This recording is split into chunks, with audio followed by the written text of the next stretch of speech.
Hello मिथिलावासी अपने सब केना छी।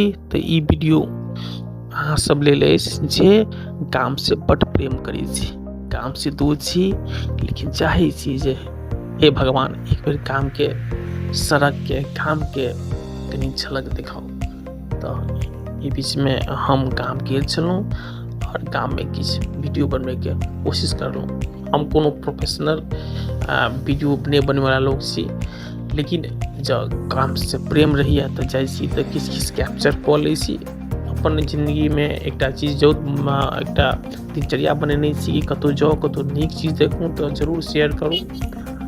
एही क्रम में हम गाम गेलहुँ और गाम जाके एक नवका हटिया पता लगल छै। राजनगर के नट्टी में एकटा नवका हटिया लगलै। तो मम्मी कहलखिन जे जो आप सब्जी सब लाबि ले। तो हम हमर छोटका भाई दोनों मिलके हटिया जाके करूँ। तो नवका रास्ता बीच में रास्ता छलै नहीं नीक बनल, बीच में टूटल छलै और बहुत बर्बाद स्थिति में छलै। तो हम सब गेलहुँ तो देखलहुँ, देखियो कते बढ़िया रास्ता छै। कनी दुनू कात एकदम हरियाली, दुनू कता खेत में लगल छै धान जे छै से देखियो बच्चा सब खेले छै बैठल छै। हमर खाट लगे महिला सब जा रहल छथिन, पेड़ जे झुकल छै आ कते छाया और बैठ के देखियो बच्चा देखियो साइकिल चला रहल छै। देखियो बच्चा बैठ बुजुर्ग सब बैठ के अपन बातचीत कर रहल छै। एकटा बाबा अपन इवनिंग वॉकिंग कर रहल छथिन। अनेक तरह के ई रास्ता पर हम देखलहुँ कि एक्टिविटी भऽ रहल छै। हमर काम देखा रहल छै, मंदिर सब छै, देखियो खेत देखियो कते सुंदर लागि रहल छै, कते हरियाली देखियो। दिल देख के तऽ मन एकदम गदगद भऽ गेल, लगे छला जे कहीं दिन सुकून से बैठू। लेकिन सब्जी ला बेर भऽ रहल छलै, कहीं साँझो भऽ गेल छलै। तऽ देखियो दूटा बुजुर्ग जे छथिन बैठ के धान के खेती के बारे में विचार करै छै। देखियो कते नीक धान भऽ रहल छै, देखियो मोर छै आ एक पीपर के गाछो छै। साइड में एकटा नदी बहै छै, हमरा सब घर के पाछू तक बहै छै। ई देखियो एकटा रास्ता भए देखियो जे कते सुंदर लागि रहल छै।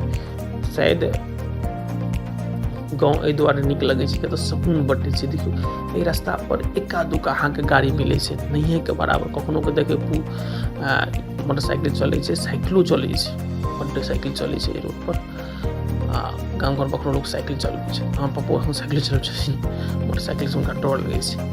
तो ई भेले देखियो रास्ता देखियो दुनू कता कतेक सुंदर झाड़ी छै आ बीच तक एकदम रास्ता छै।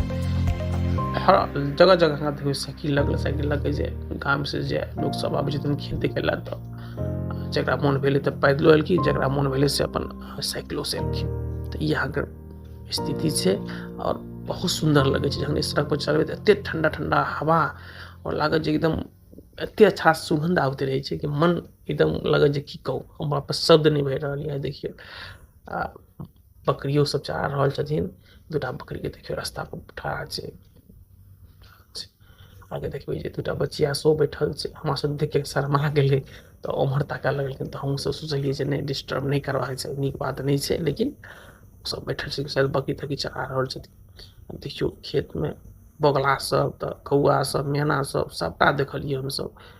देखियो खेत के बीच कते सुंदर रास्ता छै। हम ई देखबे कोशिश कर रहल छी जे मिथिला के हर गाँव के यहाँ कहानी छै।